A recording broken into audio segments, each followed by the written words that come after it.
She was once the queen of daytime television, the woman who made millions laugh every single afternoon, the face of kindness, generosity, and joy. But then, something changed. The laughter stopped. The cameras turned cold.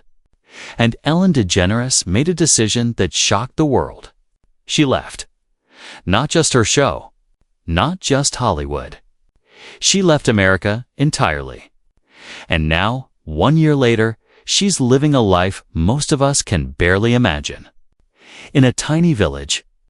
In the English countryside. Far from the flashing lights and the relentless noise. This is the story of what really happened. And why she's never coming back. Let's rewind. Because to understand where Ellen is now, you have to understand where she came from.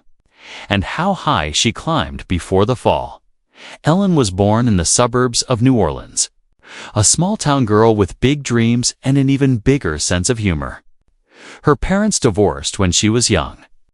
Her mother remarried. And Ellen found herself in a home that didn't always feel safe. She's spoken about this before. How her stepfather violated her. How she used comedy as a shield. A way to survive. To cope. To make people smile so they wouldn't see the pain underneath. She started doing stand-up in the early 80s. Small clubs. Dive bars. Places where the crowd was tough and the pay was terrible. But Ellen had something special. A warmth. A likability. She wasn't trying to shock you or tear you down. She just wanted to make you laugh, and people loved her for it. By the 90s, she was everywhere. Television appearances. Comedy specials. Then came her own sitcom, Ellen. It was a hit. She was charming, relatable, America's sweetheart. But behind the scenes, Ellen was hiding something. Something that could destroy her career, her life. Everything she'd worked for. In 1997, she did the unthinkable. She came out. Not just in real life, but on national television. Her character came out. She came out, and the world exploded. Some people celebrated. They called her brave, a hero, a pioneer. But many others turned their backs. The show was canceled. Sponsors pulled out. She couldn't get work. For years, Ellen was blacklisted. Forgotten. A cautionary tale of what happens when you tell the truth in a world that isn't ready to hear it. But Ellen didn't give up. She clawed her way back. And in 2003, she launched The Ellen DeGeneres Show, a daytime talk show that would go on to become one of the most successful programs in television history for nearly 2 decades. Ellen ruled daytime TV. She danced onto the stage every single day with that infectious energy. She gave away cars and money and trips to people who needed them. She made her guests feel comfortable. She made her audience feel seen. And she built an empire on one simple message. Be kind to one another. It was her motto, her brand. The thing that made her different, Ellen wasn't just funny. She was good. Or at least, that's what we all believed. Then came 2020, and everything fell apart. It started with whispers. Anonymous reports. Former employees coming forward with stories that contradicted everything Ellen stood for. They said the workplace was toxic. That people were fired for taking medical leave, for attending family funerals. That there was racism, bullying, intimidation, and that Ellen herself was cold, distant, nothing like the warm, generous person she played on camera. The stories spread like wildfire. The media pounced. Social media erupted. Suddenly, everyone had a story about Ellen. How she was rude to a waiter, mean to a fan. How she didn't make eye contact with her crew. How the whole be kind thing was a lie. A carefully constructed facade. Ellen issued an apology. She addressed it on air. She said she was sorry. That she'd let people down. That she was committed to making changes. But the damage was done. The trust was broken, and no amount of apologies could fix what had been shattered in 2021. Ellen announced that her show would end after its 19th season. She said it was time, that the show wasn't challenging anymore, that she wanted to move on. But everyone knew the truth. She didn't leave. She was pushed, and waiting for her at home through all of it was Portia de Rossi. Portia wasn't just Ellen's wife. She was her anchor, the person who kept her steady when the world turned against her. They'd been together since 2004, married since 2008, and their relationship had always been something beautiful, something real. Portia had her own career, her own fame. She'd starred in Arrested Development and Ally McBell. She was talented, stunning, but she gave up acting to be with Ellen, to support her, to build a life together that wasn't about the spotlight. When the scandal hit, Portia stood by Ellen's side. She defended her publicly, posted messages of support, made it clear she wasn't going anywhere. And when the show finally ended and the cameras stopped rolling and the applause faded into silence, it was Portia who said, "Let's go. Let's leave all of this behind." And that's exactly what they did in 2022. Ellen and Portia quietly purchased a home in the Cotswolds, a region in south-central England known for its rolling hills, its charming villages, its stone cottages and quiet country roads. It's the kind of place where tourists come to escape, to slow down, to breathe. For Ellen and Portia, it was more than an escape. It was a rebirth. They bought a farmhouse, not a mansion, not some sprawling estate with gates and security. A farmhouse, old, rustic, surrounded by fields and sheep and nothing else. No paparazzi, no fans, no headlines. Just peace. At first, people thought it was temporary. A vacation, a break. But months went by, and Ellen and Portia didn't come back. They sold their homes in California, all of them.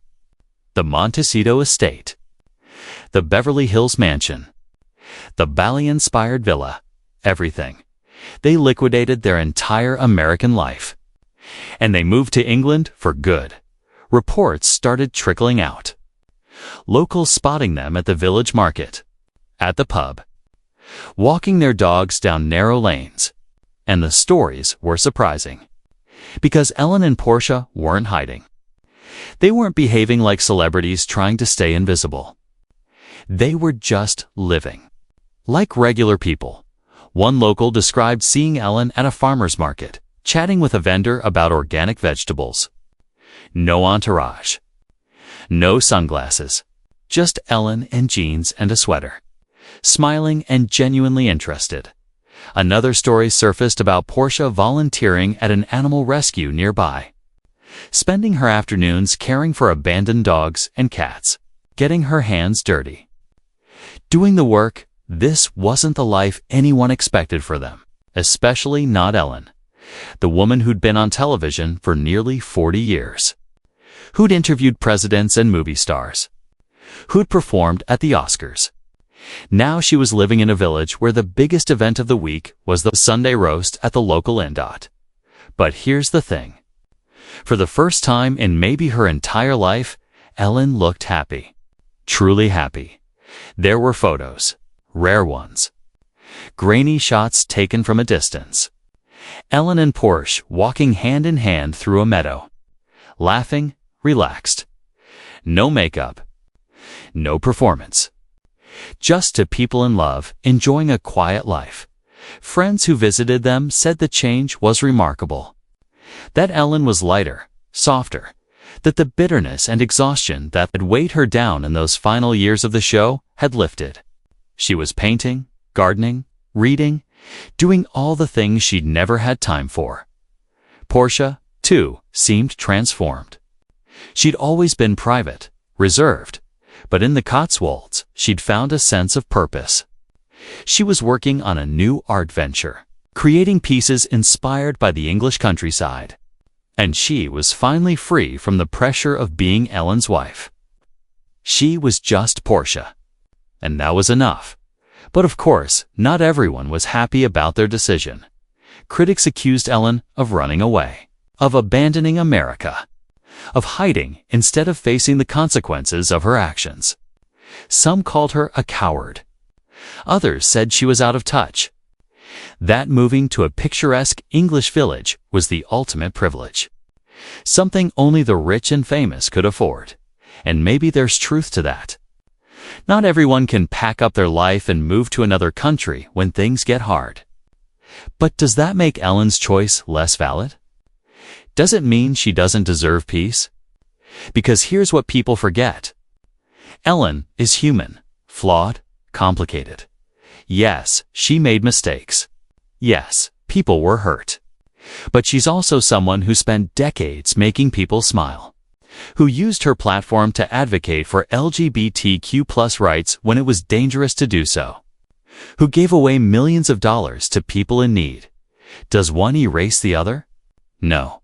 But maybe it's possible for both things to be true. That Ellen did good, and that Ellen did harm. And that she's now trying to figure out who she is beyond all of it. 1 year into their new life. Ellen and Portia seem to have found something rare. Contentment. Not the loud, performative kind, but the quiet, steady kind. The kind that comes from stepping off the treadmill and realizing you don't need to keep running. They're not isolated, though. Reports suggest they've become part of the community, that they attend local events, support small businesses, that they're known not as celebrities, but as neighbors. There's something poetic about that. The woman who spent her entire career seeking approval from millions now finding fulfillment in the approval of a few. The validation of a life well lived, not a life well performed. Ellen hasn't completely disappeared from the public eye. She's been spotted occasionally. At a comedy show in London. At a charity event. But she's not chasing the spotlight anymore. And that feels significant. In interviews before she left, Ellen talked about wanting to do stand-up again. About getting back to her roots, to the thing that made her fall in love with performing in the first place. Small clubs, intimate audiences, no producers, no executives, just her and a microphone and the truth. Maybe that'll happen. Maybe it won't. But the fact that she has the freedom to choose feels like its own kind of victory. Portia, meanwhile, has been more vocal about their move. In a rare interview, she said they have no plans to return to the United States. That England feels like home now. That they found a rhythm and a peace they've been searching for their entire lives. She also addressed the criticism. Said that leaving wasn't about running away. It was about running toward something. Toward a life that felt authentic. A life where they could wake up and not be defined by their past. Where they could just be, and isn't that what we all want? To be seen for who we are, not who we were. To be allowed to grow and change and start over. Ellen and Portia's story is still being written. There will be more chapters, more challenges, more moments of doubt and joy, and everything in between. But right now, in this moment, they're living a life that's theirs. Not Hollywood's, not the media's, not ours. They're walking through fields, cooking meals, sitting by the fire, watching the seasons change. And maybe, just maybe, that's enough. Because at the end of the day, fame doesn't keep you warm. Money doesn't make you whole. And sometimes, the bravest thing you can do is walk away from everything you've built and start over. Ellen did that once before, when she came out and lost everything. And she did it again, when she left America and chose peace over performance. History will decide how she's remembered. As a pioneer, a comedian, a talk show host, a controversy, a cautionary tale. But in that small village in the Cotswolds, Ellen DeGeneres is just Ellen, a woman with a past, a present, and a future that's finally hers to define. And Portia is right there beside her, as she always has been. As she always will be. 1 year after leaving the U.S., they're not looking back. They're looking ahead, at the garden that needs tending, at the sunset over the hills, at the life they've built together, far from the noise. And maybe that's the real ending. Not a Hollywood one, but a human one. If this story moved you or made you think differently about second chances and finding peace, let us know in the comments.